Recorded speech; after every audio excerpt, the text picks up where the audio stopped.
Mi nombre es Elena. Tengo 72 años, y vivo solo en una casa vieja en la esquina en el corazón de Coyoacán. Viudo durante muchos años. Dediqué toda mi vida a mi único hijo, Samuel. Hice todo por él. Le di un estudio, un techo sobre su cabeza, comida caliente, incluso dinero que ni siquiera tenía. E incluso cuando trajo a Jimena a nuestras vidas, hice espacio. Porque eso es lo que hacemos por amor. ¿No es así? Pero dime algo. Con el corazón abierto, lo que siente una madre cuando pregunta por la fecha de la boda de su hijo, y escuchar de boca de su nuera que la boda ya sucedió el día anterior, y ni siquiera fue invitada. Si tú también has tenido la sensación de haber sido excluido por quienes lo crearon, entenderás lo que me pasó por la garganta en ese momento. Es un nudo que no se deshace. Parece que, de repente, todo lo que hiciste se borró con una frase dicha con frialdad, como si fuéramos un conocido más. Hoy les voy a contar exactamente lo que sucedió. Y lo más importante, te mostraré lo que hice a continuación. Porque el silencio también es una respuesta. Y a veces, es el más poderoso de todos. Pero antes de sumergirnos en el corazón de esta historia, necesito que sepas una cosa. Cuando somos madres, existe una peligrosa ilusión de que el amor es suficiente, que la presencia garantiza un lugar.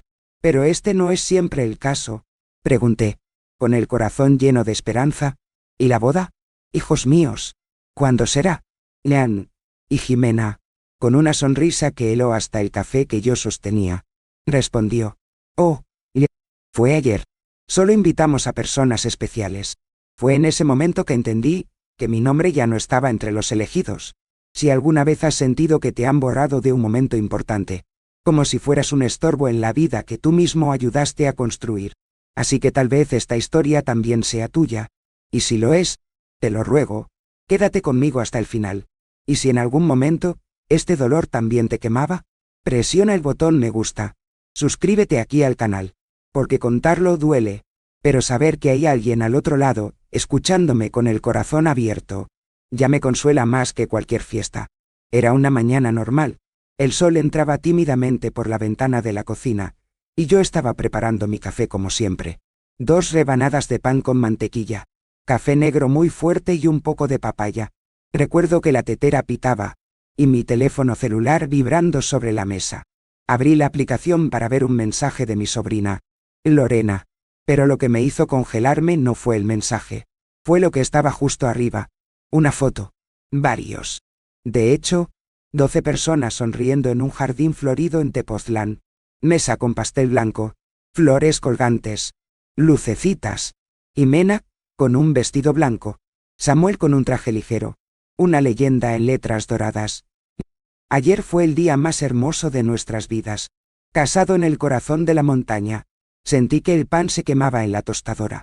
Pero no me moví. Miré la pantalla como si mis ojos estuvieran equivocados. Como si fuera una broma. Una puesta en escena. Pero no fue así. Era la boda de mi único hijo. Y yo no estaba allí. Ni siquiera sabía qué sucedería. No es una advertencia. Ni siquiera una llamada telefónica. Con mano temblorosa, marqué el número de Samuel. No respondió. Lo intenté de nuevo. Nada. Así que le envié un breve mensaje. Hijo, ¿te casaste? Tomó 2 minutos. Él respondió. Sí. Mamá. Fue una ceremonia pequeña. Solo con personas cercanas a mí. No puedo explicar el dolor que sentí. Es como si algo fuera arrancado de tu interior. No con violencia, sino con desprecio. Abrí el armario y miré el vestido rosa que compré meses antes. Estaba colgando, todavía con la etiqueta, junto a él, los nuevos zapatos de tacón bajo y una caja forrada de satén con un cheque en el interior. Mi regalo de bodas. Volví al sofá, todavía en pijama. Traté de tragar el café, pero cayó amargo. Jimena me llamó unas horas después. Dijo que la ceremonia fue muy íntima, que todo fue muy rápido, que no fue nada personal. Pero hubo una frase que dijo, y que nunca olvidaré: solo invitamos a personas especiales. Ella se rió mientras decía eso, como quien no ve el mal, como quien no se anda con rodeos. Y ahí, hija mía, allí lo supe. Yo era solo la mujer que financiaba, que prestó, quien hizo la comida, quien escuchó en silencio. Pero nunca fui parte de la familia que estaban construyendo. Recuerdo estar sentada en la esquina de la cama y mirar la pared.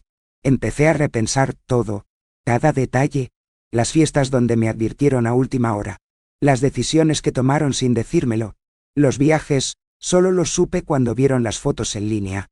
Comencé a sumar los silencios, las miradas enojadas de Jimena, las secas respuestas de Samuel, todo lo que pensaba que era normal, que justificaba diciendo son jóvenes. Hay mucho trabajo. La vida hoy es ajetreada, pero esa mañana, algo dentro de mí se rompió. Yo, que siempre he sido una mujer de fe, que creía que el amor de una madre era inquebrantable, me sentí pequeño, me sentí ridículo, y, sobre todo, me sentí solo. Y ahí es cuando quiero tomarme un descanso, porque tal vez, al otro lado de esa pantalla, hay alguien que ha pasado por esto, alguien que también fue olvidado, excluido, ignorado por aquellos que más ayudaron en la vida, y si este dolor ya ha pasado por tu pecho, ¿cómo ha pasado por el mío? Deja aquí en los comentarios una frase sencilla, pero que lo diga todo. Lo he vivido. Es eso. Porque a veces, saber que no estamos solos lo cambia todo. Miré las fotos de nuevo. Estaba la abuela de Jimena. Estaban sus primos. Su hermano, que vive en Cancún. Incluso un amigo que conocí de visita. Todos sonreían. Excepto yo, que compré los muebles para el apartamento, que pagué al garante del alquiler, que cociné la lasaña el día que se mudaron. El más cruel es solo que ni siquiera estaban tristes por excluirme, ni avergonzado. Era como si fuera natural, como si yo fuera un escalón que ya habían subido y ahora habían dejado atrás. Y fue entonces cuando algo nuevo comenzó a crecer dentro de mí. Al principio, era solo dolor, luego se convirtió en una especie de indignación silenciosa, y con él, un extraño deseo de parar. Deja de intentarlo, deja de dar, deja de agacharte. Pero, ¿qué hice después? ¡Ah! Nadie esperaba eso, ni siquiera yo, porque lo que nació de ese silencio fue más fuerte que cualquier palabra pronunciada en un grito. ¿Te imaginas lo que hace una madre cuando descubre que ha sido borrada de la vida de su propio hijo? Eso es todo. Yo tampoco me lo imaginé.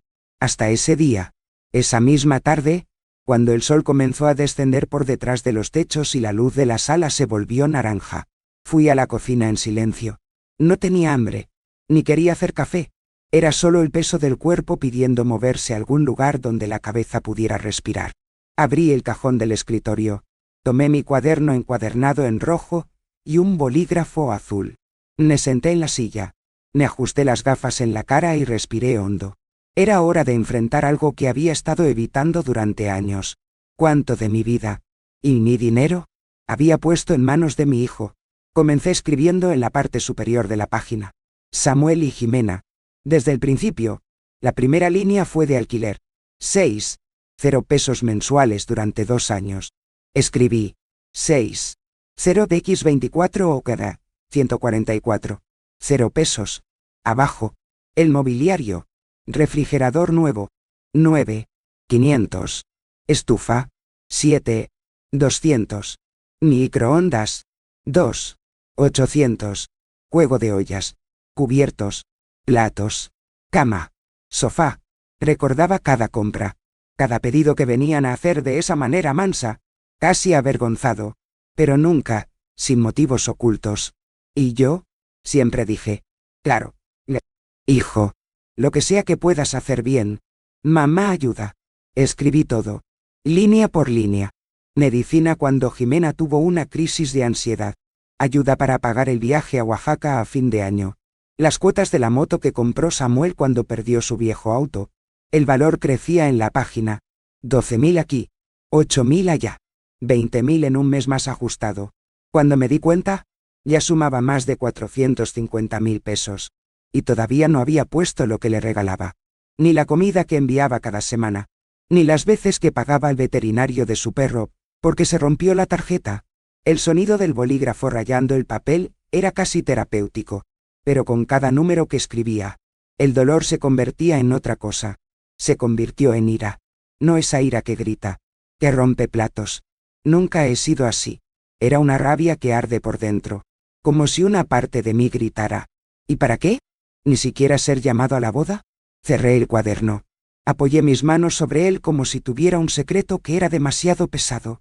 Recordé la época en que Samuel era pequeño, de las noches en las que salí del hospital después de 12 horas de pie, con los pies doloridos y el corazón apretado por dejarlo solo, de los uniformes que remendé tantas veces, de los zapatos pinchados que usé durante meses para comprar sus útiles escolares. Recordé la vez que se enfermó, y dormí sentada al lado de la cama, durante 3 días seguidos, solo para controlar la fiebre. Y ahora, yo era un número, una factura pagada, una mujer que no encajaba en la lista de invitados. Me puse de pie con cuidado. Guardé el cuaderno en el fondo del cajón. No lloré. No pude. Era como si incluso las lágrimas se hubieran cansado de mí. Pero dentro del cofre comenzó a formarse una pregunta, pequeña como una semilla. ¿Y si todo esto no tiene retorno? ¿Y si él? ¿Me has olvidado por completo? A la mañana siguiente, una llamada me dejó sin sueño. Y lo que dijo, esta pregunta solo aumentó, mucho más de lo que esperaba. El teléfono sonó temprano ese día y, por un momento, mi corazón incluso se aceleró. Una parte tonta de mí pensó que era Samuel, arrepentido, con ganas de hablar, de disculparse conmigo, pero no fue así. Era Jimena. Respondí por el altavoz, porque mis manos estaban ocupadas lavando los platos de la noche anterior. Su voz se volvió seca, apresurada, pero con cierto nerviosismo disimulado. Elena, buenos días. Es solo que... creo que olvidaste transferir el monto del alquiler de este mes. Ganó ayer. Me quedé en silencio. Seguí enjuagando los platos como si no hubiera escuchado nada. O mejor dicho, como si estuviera escuchando otro idioma. Porque allí, en ese momento, me di cuenta de la distancia entre lo que yo era para ellos y lo que pensé que era. Me detuve. Me sequé las manos. Regresé a la sala de estar y me senté con el teléfono en mi regazo. Respiré hondo. Una pausa larga y decidida. Y luego dije, con la voz más tranquila que pude encontrar dentro de mí, pensé que solo aceptabas ayuda de personas especiales.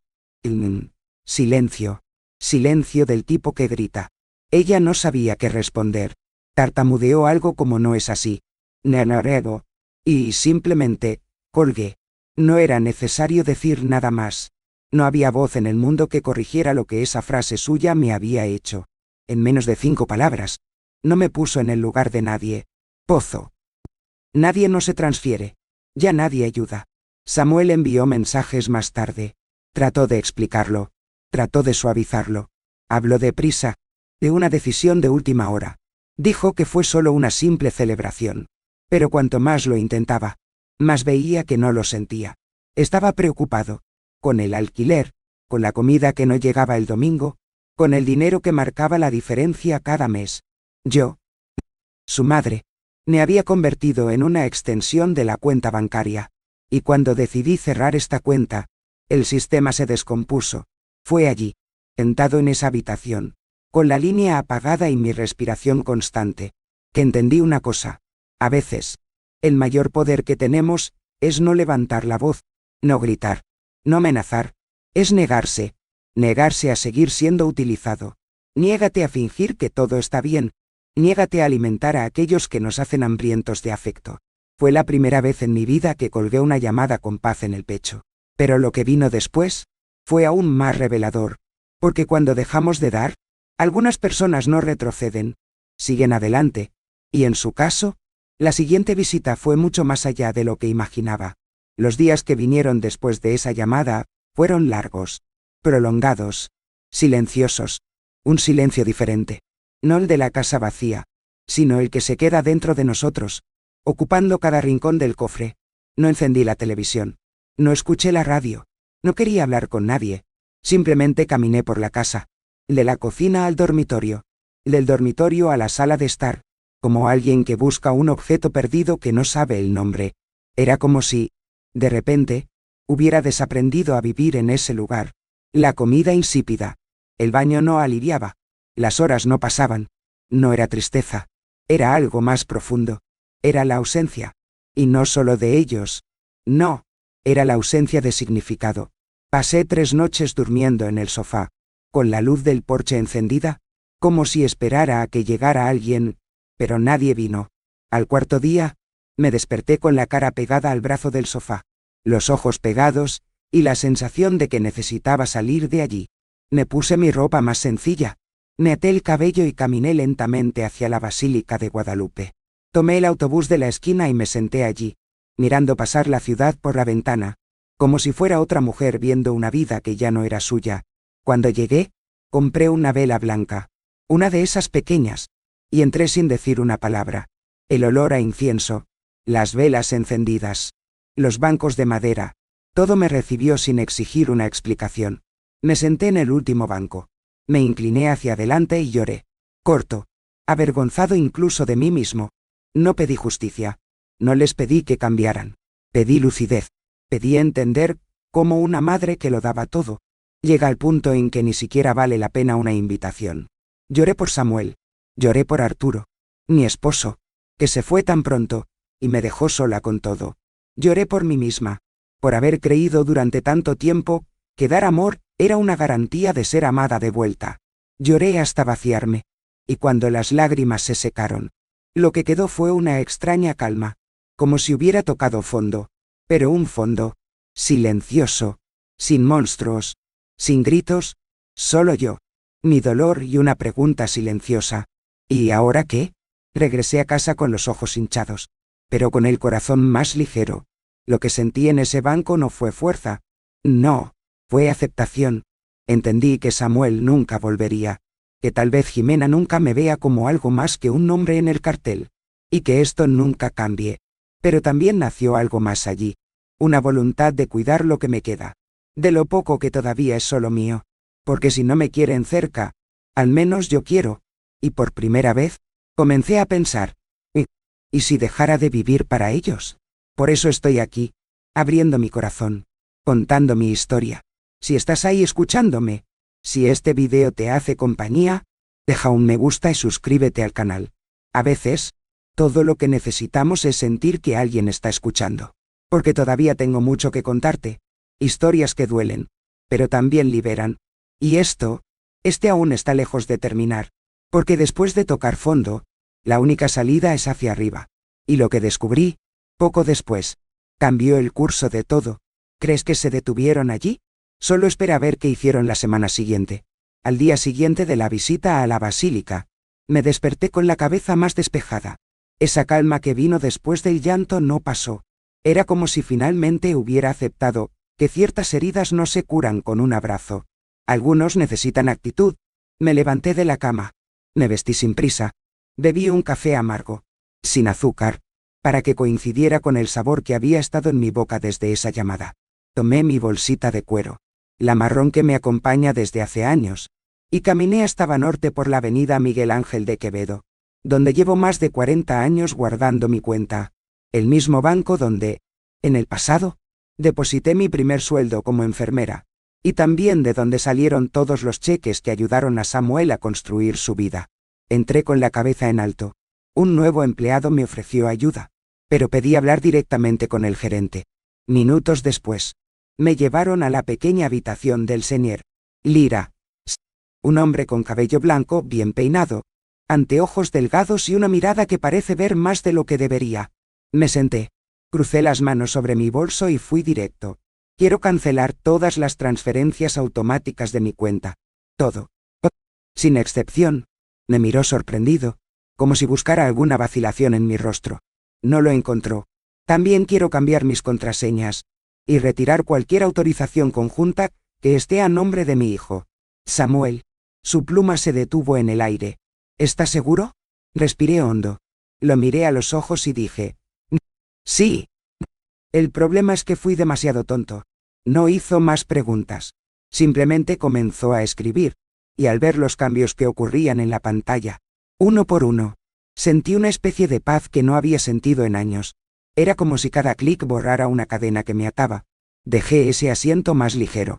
Por primera vez, había hecho algo solo para mí. No fue venganza. No era orgullo. Tenía cuidado. Cuidado conmigo. Con lo poco que me quedaba. Con lo que me tomó toda una vida armar. Ningún dinero en el mundo devuelve tiempo, salud y amor. Pero proteger lo que quedaba. Eso. De hecho, está en nuestras manos. Regresé a casa con los hombros más rectos. Me senté en el porche. Miré hacia el cielo de la tarde y pensé, si quieren algo ahora, van a tener que llamar a la puerta. Y pregunta, y sin embargo, tal vez, no entren. Poco sabía que esto no tardaría mucho en suceder. Y no fue con una petición, fue con la invasión. ¿Te imaginas lo que siente una madre cuando el niño entra a su casa sin que lo llamen? Bien. Entonces, eso es lo que necesito decirte. Era un jueves gris. El cielo parecía reflejar lo que llevaba dentro. Esa mezcla de cansancio y vigilia, como si mi cuerpo estuviera esperando el próximo golpe incluso en silencio. Estaba doblando sábanas en la habitación cuando escuché el ruido de la puerta. Al principio pensé que era el viento, pero pronto escuché pasos. Pasos seguros. 2 pares. Tal vez 3. Salí de la habitación con el corazón latiendo con fuerza en el pecho como para advertirme que algo andaba mal. Y lo fue. En el salón, sentados como si fueran dueños del lugar, estaban Samuel, Jimena, y un hombre que nunca había visto. Un tipo con corbata, con un maletín negro en el regazo, y una sonrisa demasiado educada. Me congelé. No tocaron el timbre. Usaron una copia de la llave. Entraron en mi casa como si entraran en una oficina. Sin pedir permiso. Sin anunciarse. Hola, mamá, dijo Samuel, poniéndose de pie como si fuera una visita cordial. Necesitábamos hablar contigo. Me quedé allí, mirándolos a los tres, como si tratara de entender el guión de una obra mal escrita. Este es el Dr. Fernando. Es abogado. Vino a ayudarnos con algunas cosas burocráticas. Jimena agregó. Es por tu bien, Elena. Eres olvidadizo. Confundido. Y creemos que es mejor organizar su vida financiera, antes de que suceda algo malo. No dije nada. Caminé lentamente hasta el brazo del sofá y me apoyé. Era como si cada una de sus palabras me llevara a una dimensión paralela. ¿Organizar mi vida? ¿Necesitronde? Pregunté. Samuel, visiblemente incómodo, sacó un sobre de su maletín. Sacó un poder notarial. Estaba allí, en blanco y negro. Quería tomar el control de mi cuenta. ¿La justificación? Cuidar el bienestar de mi madre, que muestra claros signos de senilidad temprana. Eso fue como ser abofeteado. Pero, ¿y sabes qué es lo que más me dolió? La mirada de Jimena, llena de satisfacción oculta. Samuel, evitando la mía, como un niño atrapado en una mentira, y la del abogado, técnica, fría, como si se tratara de cualquier otro caso. Le quité el papel de las manos con calma. Leo cada línea, cada párrafo, y luego, sin decir una palabra, caminé hacia la cocina. Abrí la tapa del bote de basura y tiré todo allí. Cuando regresé, mi voz no salió fuerte, pero salió firme. En mi casa, quien entra sin llamar, es un ladrón, y que miente mirando a los ojos de su propia madre. Pierde más que confianza. Pierde el derecho a regresar. Jimena comenzó a decir algo, pero levanté la mano. Suficiente. Se fueron. Dudaron. El abogado le susurró a Samuel, como si reflexionara sobre la legalidad de la escena, pero no discutí. Simplemente fui a la puerta. La abrí, y esperé. Cuando pasaron junto a mí, olí su perfume mezclado con el olor del miedo. Eso es todo. Me dio una fuerza que ni siquiera sabía que tenía. Cerré la puerta, cerrado con llave, y apoyé mi frente contra la madera por un momento. No lloré, ni siquiera temblaba. Solo respiré hondo. Porque allí comenzó la guerra. Sabía que ese era solo el primer movimiento. Que nadie se presente con un abogado en la oficina de su madre por impulso. Tenían un plan, y ahora que veían que ya no iba a ceder, iban a intentarlo por otros medios. Pero esta vez, ya no era la mujer del vestido rosa que colgaba en el armario. Yo era la mujer que sabía, por fin, con quién estaba tratando. Si has llegado hasta aquí conmigo, quiero que sepas una cosa. ¿Qué sigue? Es la parte que incluso yo tardé en creer. Porque hay personas que, cuando pierden el dinero fácil, se proponen destruir el resto. ¿Te imaginas lo que intentaron hacer después de eso? Bueno, entonces agárrate fuerte, porque la siguiente parte casi me tira del suelo. Al día siguiente de esa confrontación en la sala de estar, me desperté con mi cuerpo cansado, pero mi mente encendida.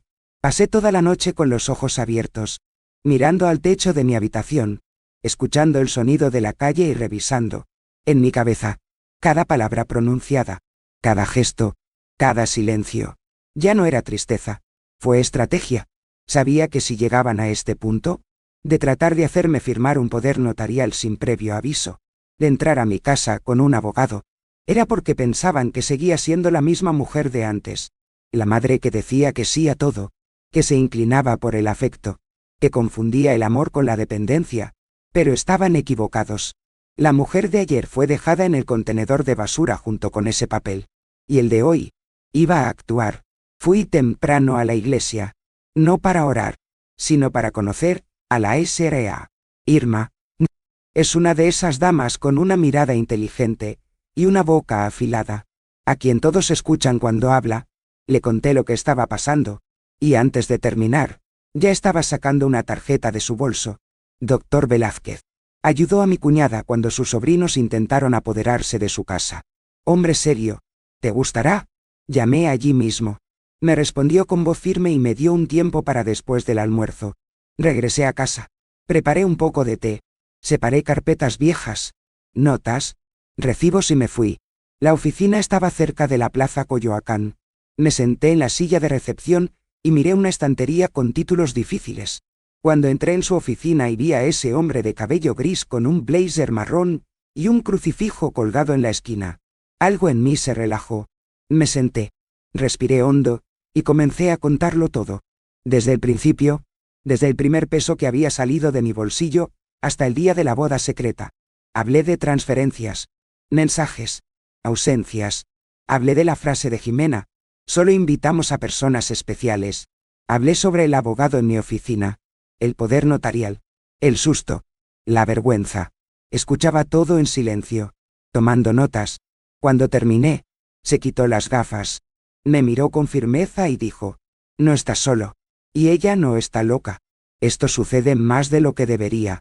Luego me aconsejó. Primero, reúna todos los documentos y pruebas de transferencias de los últimos años. En segundo lugar, haga oficial la cancelación de cualquier acceso a su nombre. Tercero, escribamos un nuevo testamento. Por supuesto. Si quieres. Negué con la cabeza. Buscado. Por primera vez, quería dejar claro que el legado que he construido con tanto esfuerzo no era su obligación, fue mi elección.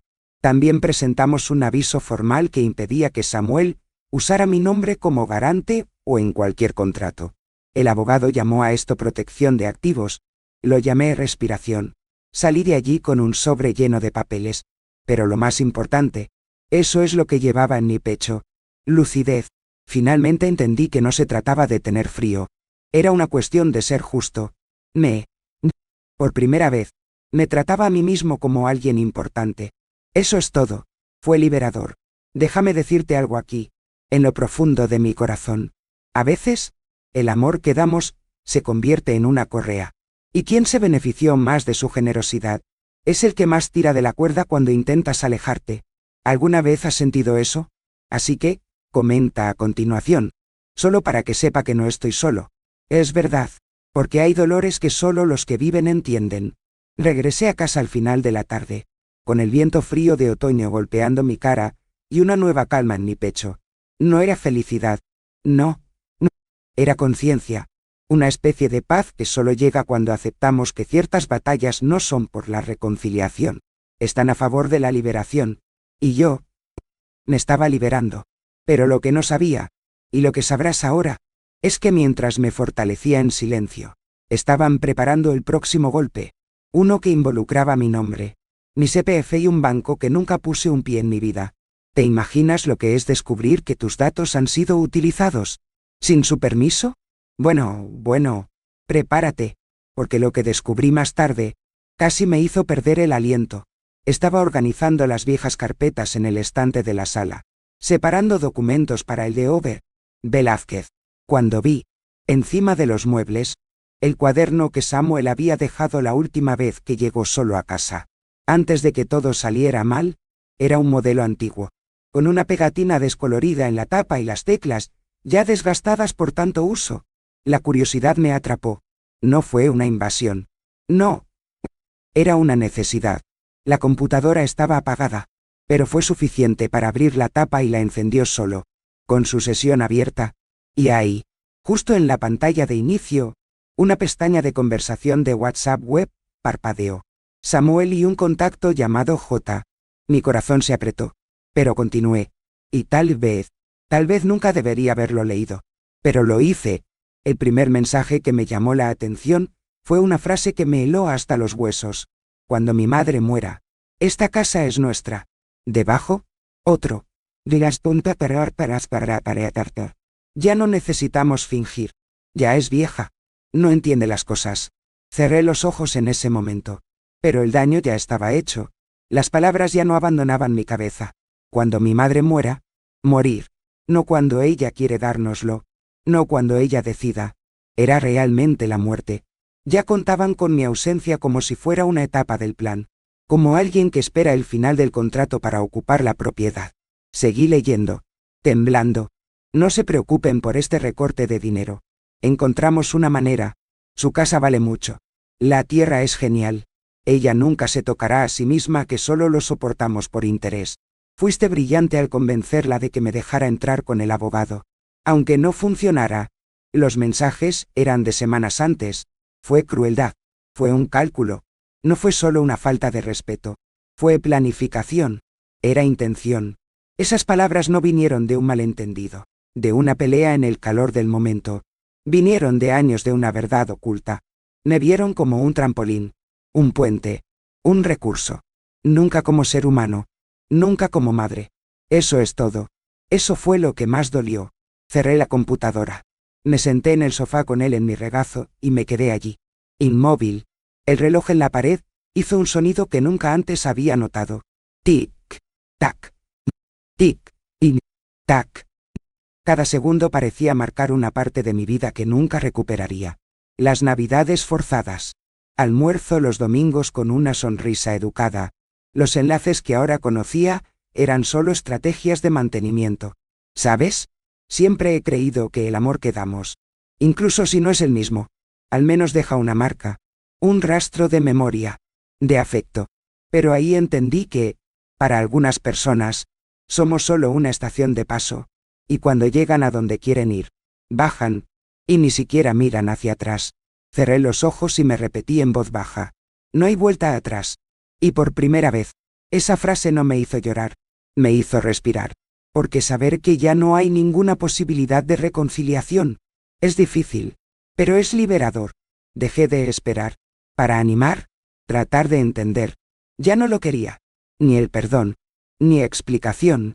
Lo que quería era para preservar lo que aún era mío. Ese día, nació en mí una fuerza diferente. Frío, pero justo. Tembloroso, pero decisivo. Iba a protegerme. No por venganza, sino por el final. Un final digno para una historia que ya había dolido demasiado. Pero la vida todavía me tenía reservada una última sorpresa. Y esto involucró una llamada inesperada, una herencia lejana y un nombre que no había escuchado en más de 20 años. ¿Crees que lo has visto todo? Bueno, solo espera a ver qué pasó cuando ese sobre llegó aquí a casa. Pasé noches enteras sentado en el borde de la cama, con el ventilador haciendo ese ruido de fondo y el reloj pareciendo burlarse de mi sueño. El cuerpo cansado quería acostarse, pero la cabeza no se lo permitía. Pensé en todo. En la boda secreta, en el alquiler lo pagué sin pestañear, en los cubiertos que compré con cariño, en el vestido rosa que aún cuelga con una etiqueta. Estaba pensando en la conversación de WhatsApp, en la frase que aún resonaba. Cuando mi madre muera, esta casa es nuestra. Y fue entre esas madrugadas y la luz gris de las mañanas siguientes cuando, en silencio, tomé la decisión que lo cambió todo. Ya no iba a ser el peso tonto de la historia. Ya no iba a aceptar la posición de víctima. No iba a rogar por un espacio donde me habían encerrado afuera. En la mañana de un lunes cualquiera, me levanté de la cama. Me até el cabello con esa vieja banda elástica que estaba en el asa del armario. Me puse mi zapato más firme y caminé por las calles de Coyoacán. El aire era más ligero. O tal vez lo estaba. El vecindario siguió siendo el mismo. Las paredes con hiedra, los cafés con sus mesas coloridas, los perros callejeros acostados bajo la sombra de los árboles. Pero yo era diferente. Compré flores en el mercado. Recogí hortensias moradas, las mismas que Arturo me dio cuando quiso maquillarse, después de una pelea. Ella sonrió para sí misma. No era una sonrisa de alegría. Era una sonrisa de regreso. Un reencuentro conmigo mismo. Después de tanto tiempo moldeándome para encajar en el mundo de los demás. Fui a la ferretería y pedí cambiar todas las cerraduras. Portón. Puertas internas. Incluso la de la trastienda. Hice una cita con un llavero. Un simpático caballero que llegó 2 horas después, y me miró con curiosidad. Pero no hizo preguntas. También instalé 2 cámaras de seguridad. Una frente a la entrada y la otra frente al garaje. Todo pagado en efectivo. ¿Con mi dinero? Lo mismo que pensaban que sería legítimamente suyo. Cambié mi número de teléfono. Apagué el viejo con el operador y puse el celular en un cajón. Ahora, solo aquellos que realmente me conocen saben cómo encontrarme. Cambié mis rutinas. Dejé de preparar loncheras los domingos. Cancelé la entrega del mercado a su casa. Corté todos los hilos invisibles que aún me conectaban con una relación que había muerto hace mucho tiempo. Solo que yo no había notado el dolor. ¿Y sabes qué? El miedo que tenía a estar solo desapareció. Poco a poco. Calladamente. Dio paso a otra sensación. Una cosa que nunca había sentido antes. Libertad. El silencio de la casa, que antes me había lastimado, comenzó a protegerme. La ausencia de mensajes, solicitudes, chantajes sutiles, se convirtió en un alivio. Me di cuenta de que a veces, la única forma de respeto, es soledad, y que hay personas que solo nos hacen daño, porque saben que tenemos miedo de alejarnos. Cuando el miedo desaparece, las tornas cambian. Si este pedazo de mi vida puede convertirse en un espejo o un abrazo para alguien, ¿me ayudará a llevarlo adelante? Dale me gusta, y suscríbete aquí al canal.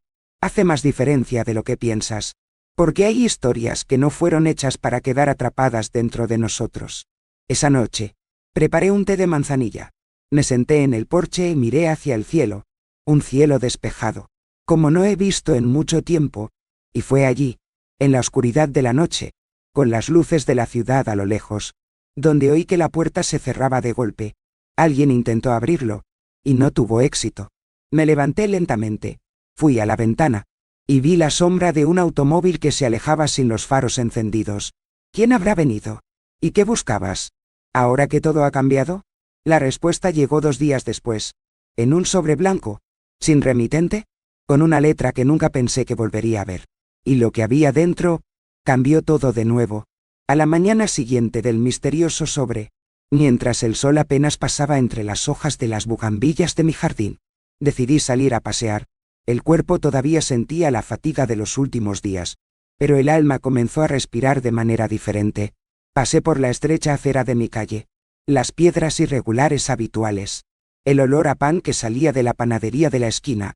Y fue allí, muy cerca de la puerta azul de la casa número 27, donde escuché: «Buenos días, señora Elena». Era Marta. Mi vecina a 2 casas de distancia.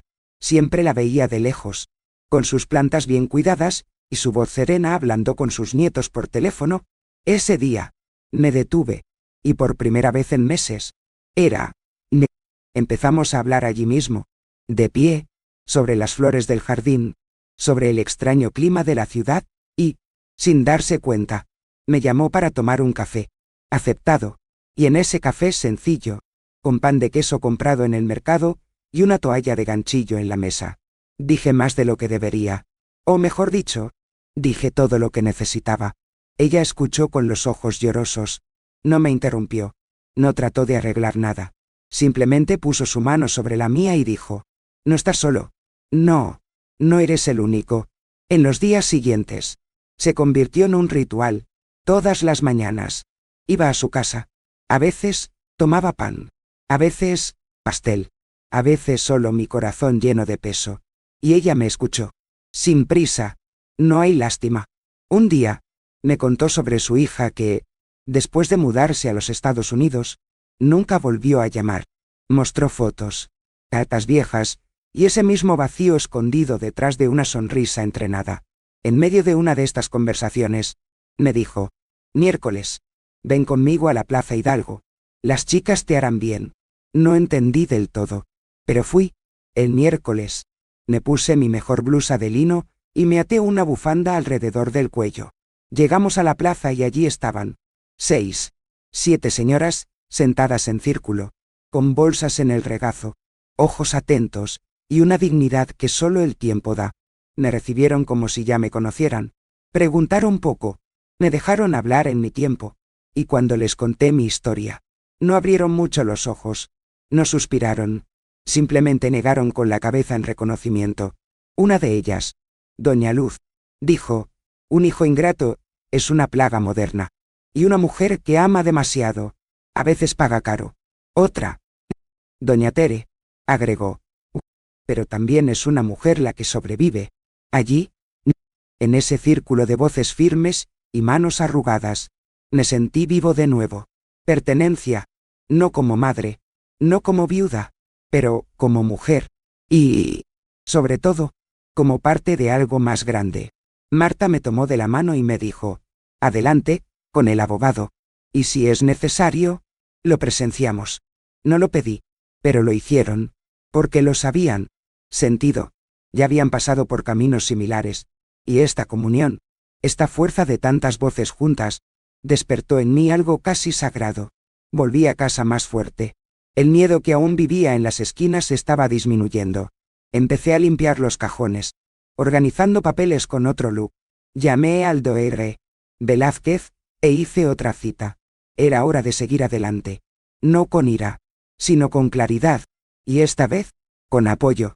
Si hay algo que he aprendido en esta etapa de la vida, es que el dolor puede aislar, pero la verdad te hace libre, y cuando encontramos a alguien que nos entiende sin juzgar, todo cambia. Tal vez por eso todavía estás aquí, escuchándome, porque en el fondo, ya sabes, todavía hay mucho que contar, todavía hay una parte que te dará la vuelta. ¿Por qué recuerdas ese sobre? No vino por nada, y lo que había dentro, me trajo un nombre que pensé que había enterrado con mi pasado, un nombre que lo pondría todo patas arriba. ¿Estás listo para saber quién me buscó después de 20 años? Porque prepara el corazón, porque no lo estaba. El sobre blanco permaneció 2 días en la mesa de la esquina de la sala de estar. Lo miré como alguien que mira una vieja herida. Una de esas que creemos que se ha curado, pero que aún late por dentro. Solo lo abrí cuando el sol comenzó a ponerse detrás de las casas. La letra, de inmediato, me devolvió al pasado. Era la letra de Lourdes, prima de Arturo, mi difunto esposo. No la había visto desde su funeral hace 23 años. Lo abrí lentamente, como si la vida me fuera a dar tiempo para preparar mi corazón. En el interior, una breve nota y una escritura. La tía de Arturo, doña Carmen, había muerto, y había dejado un terreno en Tlalpan a mi nombre. Ella siempre admiró tu fuerza. Elena, decía la nota, dije que eras el único en la familia con columna vertebral y corazón.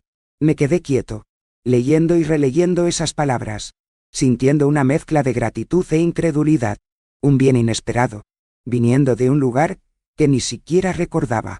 Pero solo tomó una semana, y la calma ha terminado. Los mensajes comenzaron sutiles.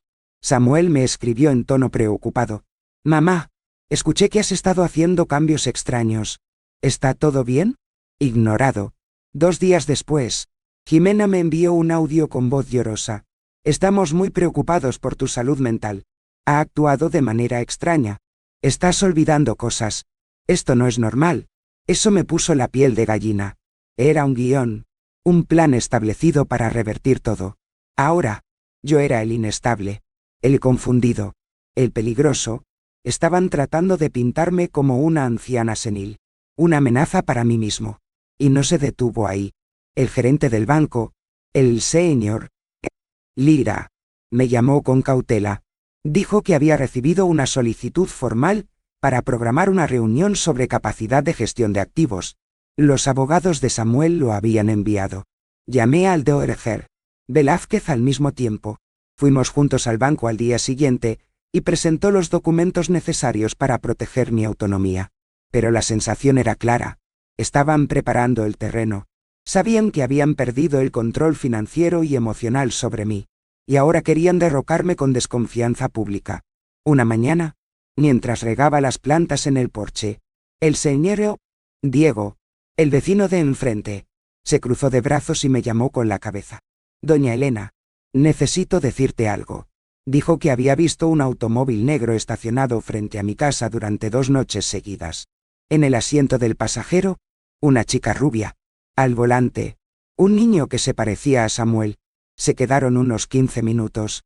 Se fueron lentamente. Agradeció. Entré en la casa y me senté. El miedo golpeó. Sí, pero no del tipo que paraliza. Era otra. Del tipo que nos despierta a la realidad.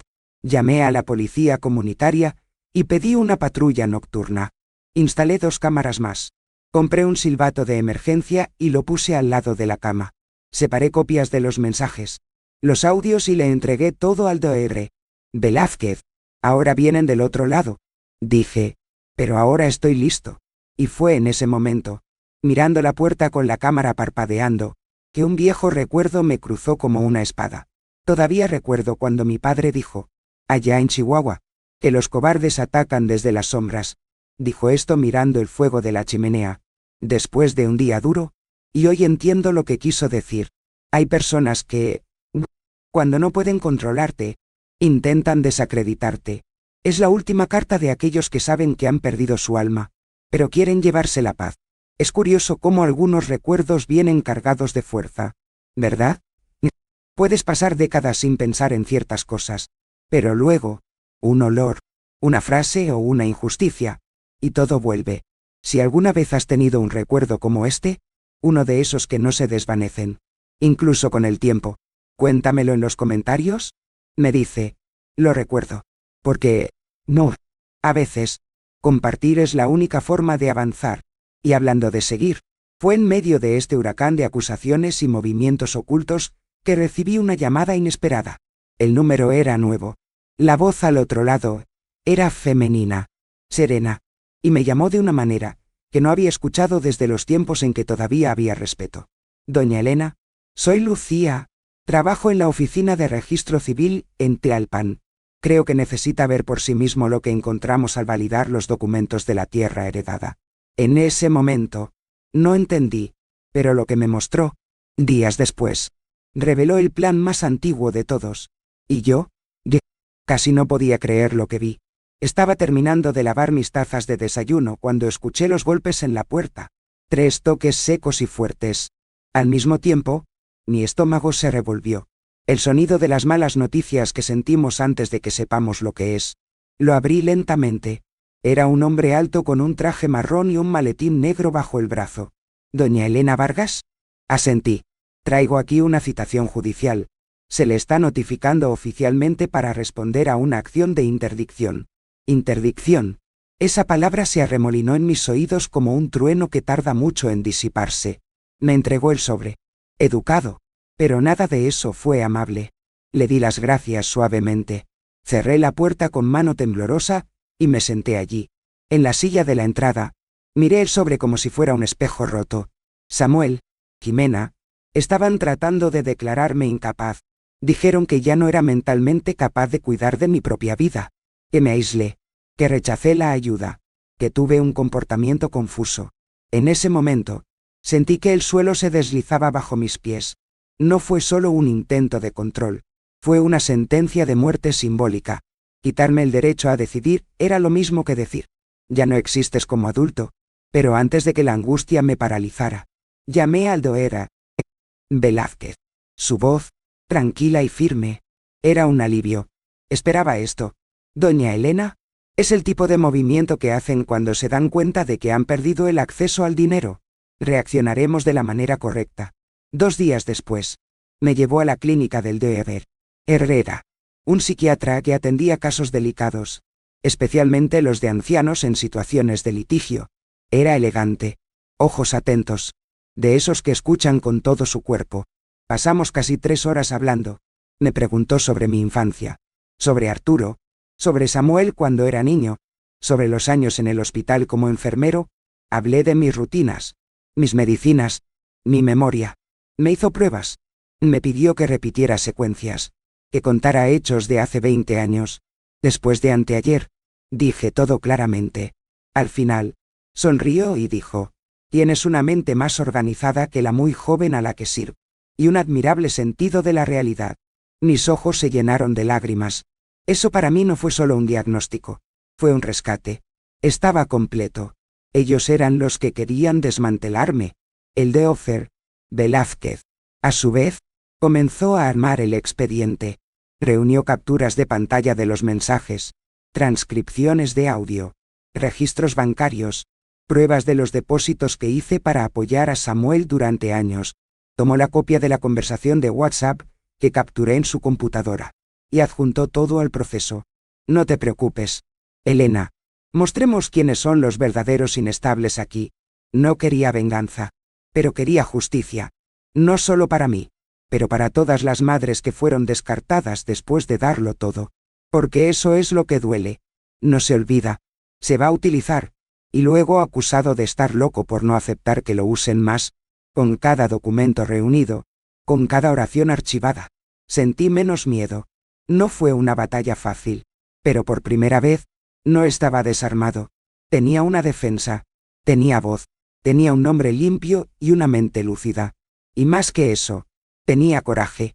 El coraje que solo llega cuando lo hemos perdido todo. Y sobrevivió. En el fondo, sabía que todavía tenían más cartas ocultas. La gente así no se rinde fácilmente. Pero en ese momento, mirando el papeleo del proceso, una parte de mí ya había ganado. Porque me había puesto de pie, con dignidad. Eso es todo. Nadie podía llevarme. Pero no tenía idea de lo que vendría después. Porque lo que Samuel y Jimena prepararon para la audiencia excedió todos los límites. ¿Cree que hay personas capaces de mentir frente a un juez? Bueno, prepárate, porque la máscara iba a empezar a caer. Las palabras se movían más rápido que los autos por las calles de Coyoacán. Primero fue la señora Pita, de la frutería, quien me miró con esa sonrisa de la comisura de la boca que reconocemos desde lejos. Después, el señor Mariano, que solía ofrecerme naranjas dulces los sábados, desvió la mirada cuando me crucé con él en mercado. Y finalmente, en la panadería donde siempre compraba el pan de café, escuché claramente una frase que me revolvió el estómago. Dicen que se está volviendo loca, que el abogado lo controla todo. Pobrecita. Era Jimena. Solo podía ser. Difundiendo rumores. Esparciendo veneno, como quien echa azúcar al café. Disfrazado. Silencioso. Pero amargo para el alma. Ella dijo que estaba confundido. Que había perdido la cabeza. Que fui víctima de manipulación. Que era triste ver a una dama tan generosa perderse así. Repitió estas cosas como si lo lamentara. Pero el placer de ver el daño estaba oculto en sus ojos. Los chismes se extendieron más rápido que cualquier verdad. Y en poco tiempo, me di cuenta de que mi presencia en los lugares había cambiado. La gente ya no me preguntaba, ¿cómo estás? Sino, ¿estás bien? ¿Nanankreda? En ese tono cortés y crítico, llegar a casa con bolsas de pan, y sentir mis ojos pesando en mi espalda. Fue uno de los dolores más secos que he sentido. Pero seguí yéndome, con la cabeza en alto, con el pelo recogido como me enseñó mi madre, con el labial color guayaba que le gustaba a Arturo. Recordé bien las palabras de un sacerdote que escuché hace años en la basílica. La vergüenza solo pertenece a los que mienten, no a los que resisten. Y yo me resistía, con dignidad, con lucidez y, sobre todo, con memoria actualizada. Así que decidí registrarme. Escribir, no como una efusión de tristeza, sino como un testimonio de aquellos que vivieron y no se desvanecieron. Tomé un cuaderno de tapa dura, que había estado almacenado durante mucho tiempo, y comencé a escribirlo, línea por línea, fecha por fecha, los depósitos que hice para Samuel, las cenas de los domingos que preparaba con amor, el vestido rosa aún colgando, el partido en Tepoztlán, sin mi nombre en la lista, las frases pronunciadas con veneno, los silencios forzados, las miradas de desprecio que disfrazaban la indiferencia. Cada una de estas heridas merecía un espacio. Y más que eso, merecía ser recordado. Escribí a mano, calma, con dolor, pero también, con una extraña sensación de limpieza, como si cada letra fuera una pala de tierra que cubre lo que ya no dejaría doler. Era como sellar, con mi propia letra, lo que intentaban borrar con mentiras. No podía controlar lo que decían en las esquinas de las calles, pero podía asegurarse de que la verdad estuviera documentada, que mi historia no sería contada solo por la boca de otros, sino por mi propia mano. Y en medio de todo esto, me di cuenta de algo que puede ser útil para ti también. A veces, el mayor coraje es seguir yendo al mercado, incluso sabiendo que te mirarán de reojo. Está pasando por el mismo banco de la plaza donde hablaron mal de ti, con el mismo paso firme. Es comprar tus flores en el mismo puesto, incluso sabiendo que tu nombre fue susurrado allí minutos antes, porque aquellos que saben lo que llevan no necesitan bajar la cabeza, y aquellos que conocen su propio valor no se miden por el silencio de los demás. Continué, un día tras otro, sin gritar, sin suplicar, simplemente, siendo, solo vivir, pero en el fondo, lo sabía. Jimena no se iba a detener allí. La difamación fue solo el comienzo. Estaba preparando otra cosa, y cuando recibí el aviso de la corte con la fecha de la audiencia, sabía que la siguiente escena de esta historia sería el escenario en el que todo saldría a la luz. Pero... ¿estaban realmente listos para lo que iba a mostrar? Porque hasta entonces, solo conocían a Elena, que se quedó callada. Y esta Elena acababa de jubilarse, el día que el Dr. Velázquez llamó a mi puerta, antes de lo habitual. Me enteré de que se había descubierto algo grande. Entró con ese maletín marrón siempre impecable. Pero la mirada era diferente, casi urgente.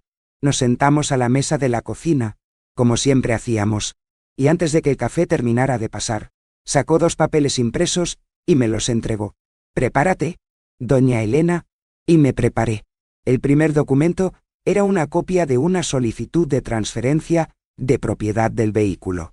Mi coche, el mismo que compré con el dinero de la indemnización cuando me jubilé, contenía el nombre de Samuel como el nuevo propietario, y una suscripción. Mina. Pero no era mío. Fue un intento descuidado de imitar mi línea, como si copiara algo que nunca entendió. La garganta se secó. Vi que el mundo giraba un poco. La sangre subió como una ola de indignación. Pero lo que más dolió fue la frialdad. No fue solo un error, una falta de atención. Fue un fraude, una traición con CPF, con bolígrafo, con fecha. Samuel trató de quitarme mi auto, y ni siquiera se molestó en ocultarlo. El segundo rol era un correo electrónico, rastreado con la ayuda de un contacto del médico, una conversación entre Jimena y un anticuario de la colonia Roma. Ofreció un juego de porcelana y un aparador como una reliquia familiar, diciendo que la dueña era una dama que ya no los necesitaba. ¿El precio? Un absurdo. Y lo más cruel. Los muebles eran míos. De mi matrimonio con Arturo, piezas que he cuidado durante décadas, que limpié con un paño húmedo y cera de abejas todas las semanas, que eran parte de mi historia, de mi hogar. En ese momento, el dolor se convirtió en ira, pero no esa ira que grita, que se rompe. Era una ira silenciosa y ardiente, que se instala en el pecho y se convierte en certeza. La certeza de que nunca me he confundido. Yo fui el que vio más de lo que quería admitir. Las ausencias, los indirectos, las opciones, todo apuntaba a eso.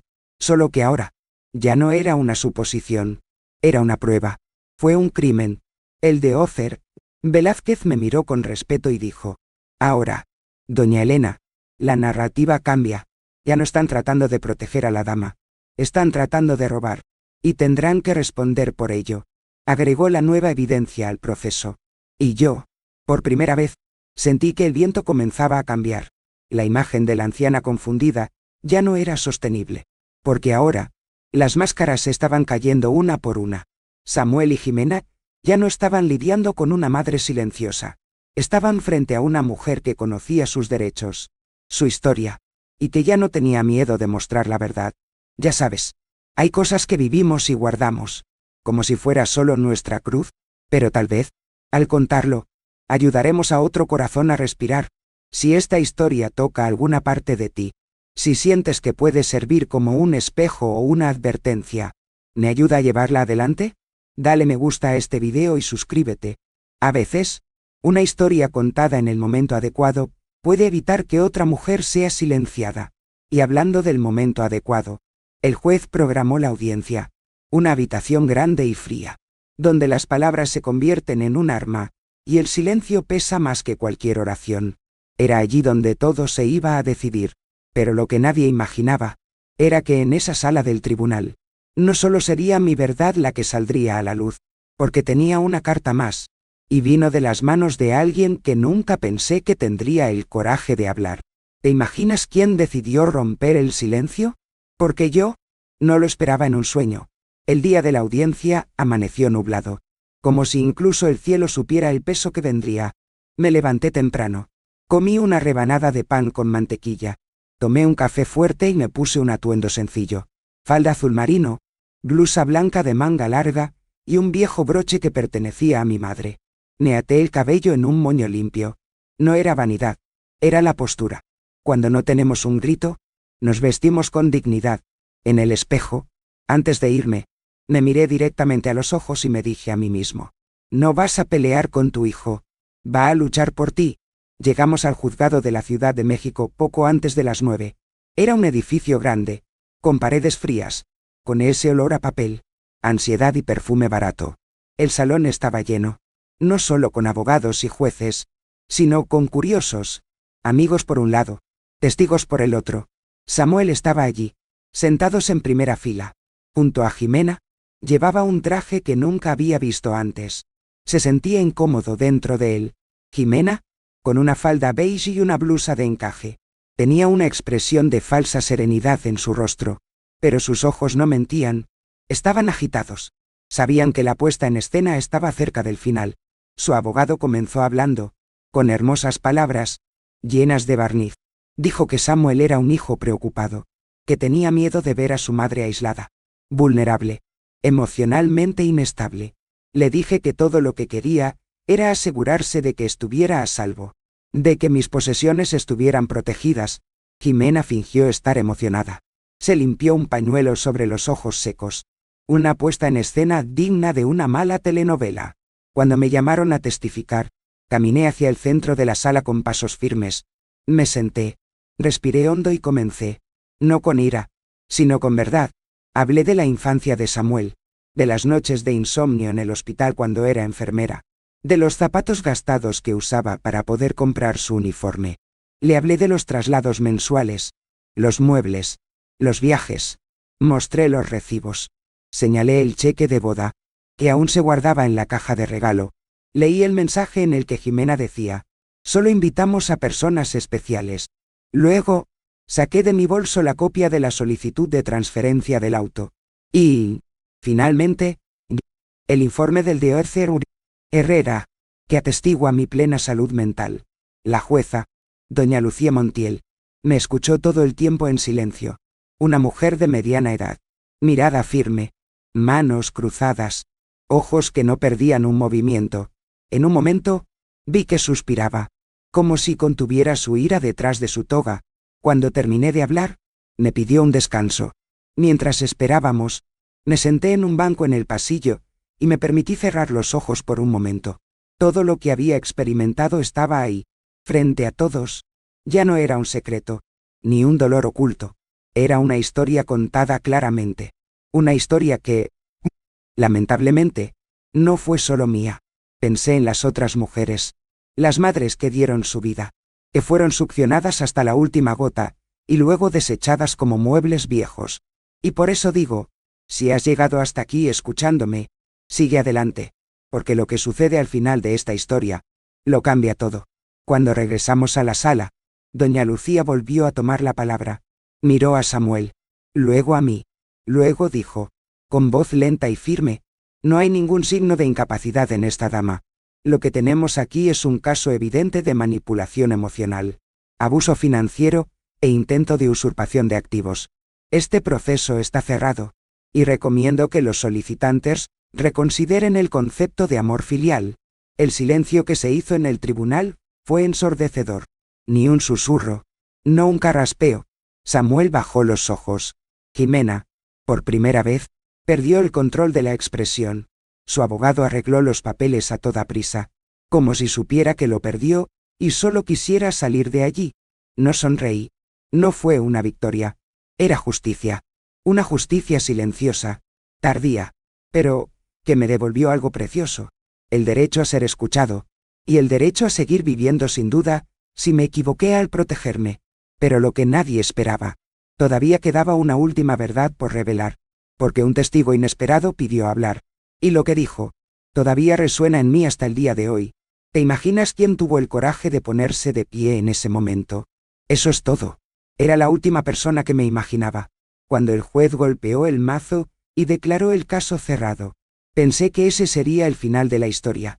Pero la vida, hija mía, tiene una curiosa manera de mostrar que la verdad, cuando aparece, no se detiene en la primera esquina. Se propaga, entra por grietas, por ventanas entreabiertas, por corazones que antes estaban ciegos, y de repente, todo cambia de lugar. En los días posteriores a la audiencia, las consecuencias comenzaron a caer una por una. Primero vino el bloqueo bancario. El banco, que ya tenía un historial de movimientos sospechosos realizados por Samuel, ahora tenía pruebas oficiales. Cancelaron cualquier acceso que él y Jimena tuvieran, incluida esa cuenta conjunta que había abierto a mi costa, hace años, con mi firma sin mi conocimiento. Luego, fue el de Ocer Velázquez quien presentó una denuncia formal por intento de fraude, presentando el expediente completo con la firma falsificada, los correos electrónicos para la venta de muebles y los mensajes. El Ministerio Público aceptó la denuncia y, poco después, el nombre de Samuel apareció en una investigación preliminar. Nada fue escandaloso, no tuvo titular, pero tuvo consecuencias, porque cuando un nombre termina en una consulta, las puertas que solían abrirse con una alfombra roja, ahora solo muestran cerraduras. La familia de Jimena tampoco tardó en mudarse. Aprendí de los vecinos que su padre estaba avergonzado por todo. Ha envuelto a nuestra familia en vergüenza pública, dijo. Y Jimena, ella no poseía esa pose de mujer elegante y segura de sí misma. Regresó a Puebla, a la casa de sus padres, el apartamento en el que vivían, el mismo que ayudé a preparar con muebles, electrodomésticos y fe. Estaba vacío, y se puso a la venta.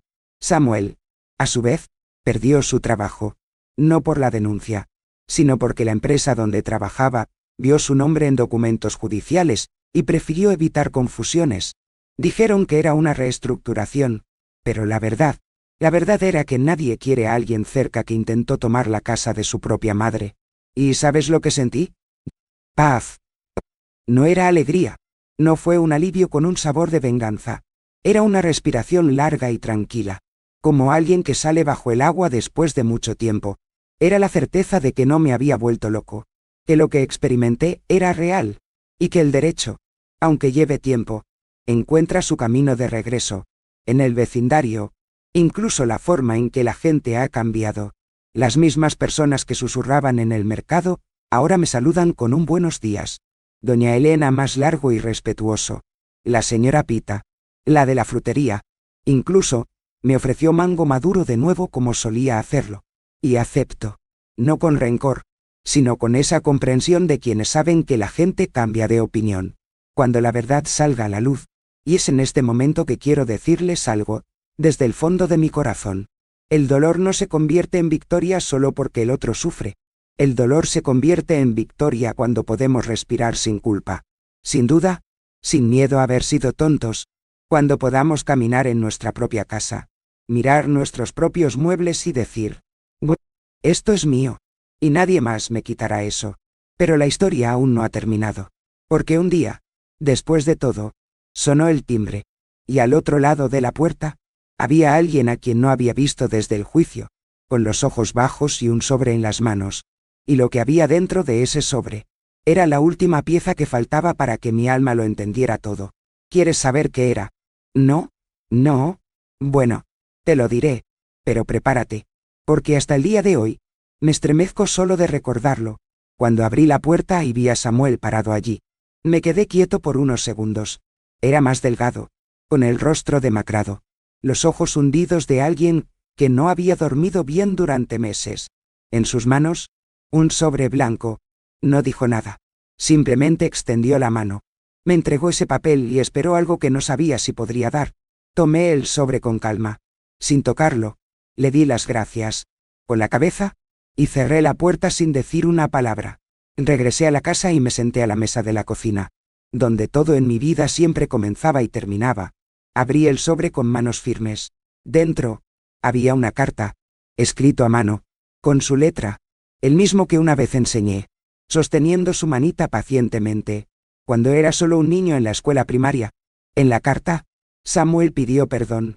Dijo que había sido influenciado, que no sabía cómo poner límites, que cometió muchos errores, pero que ahora entendía. Dijo que no esperaba reconciliación, solo que sabía que había perdido más que un trabajo, más que estabilidad, había perdido a su madre. ¿Y eso? Ahora, era lo que más dolía. Terminé de leer con los ojos secos.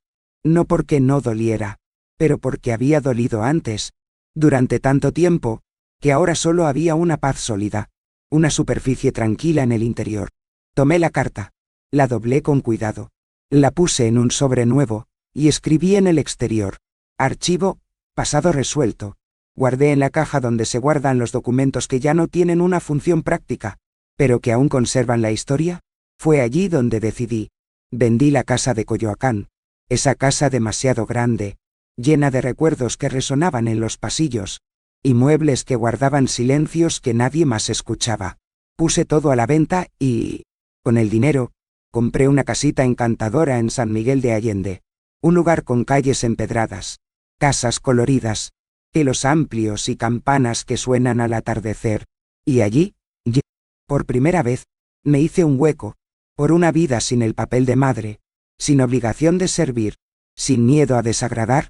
También compré un pequeño estudio, nada grandioso, 2 grandes ventanales, una pequeña mesa de madera y un estante con pinturas y lienzos. Y comencé a pintar, pintaflores. Siempre quise hacerlo, pero nunca me quedaba tiempo. Nunca me quedó ningún coraje para hacer algo solo por mí. Las primeras flores salieron torcidas, tímidas, pero entonces, ¡oh! Luego comenzaron a crecer en las pantallas como si salieran directamente de mi pecho. Y allí, entre una pincelada y otra, entre el olor a pintura y el sol de la mañana golpeando el cristal, me encontré, con parte del dinero de la casa, sin fanfarrias, sin un nombre en el plato. Comencé a ayudar a una institución que acoge a mujeres como yo, mujeres que fueron explotadas por hijos, nietos, sobrinos, mujeres que se quedaron con el silencio como única defensa. No quería poner mi nombre, solo les pedí que compraran comestibles, mantas y ofrecieran asistencia legal. Y cada vez que ayudo a uno de ellos, es como si tomara un pedacito de mi historia y le devolviera la dignidad. Samuel intentó llamar un par de veces. Envió una carta en San Miguel, pero no respondí. No por despecho, pero porque ahora, lo entiendo, hay llamadas que ya no respondemos. No porque lo odiemos, sino porque ya ha sanado. Y la cura, a veces, es saber cómo alejarse. Hoy, Sir, mi rutina se compone de cosas simples. Bebo café en el balcón con olor a pan recién horneado. Pinto con suave música mexicana, sonando en la radio.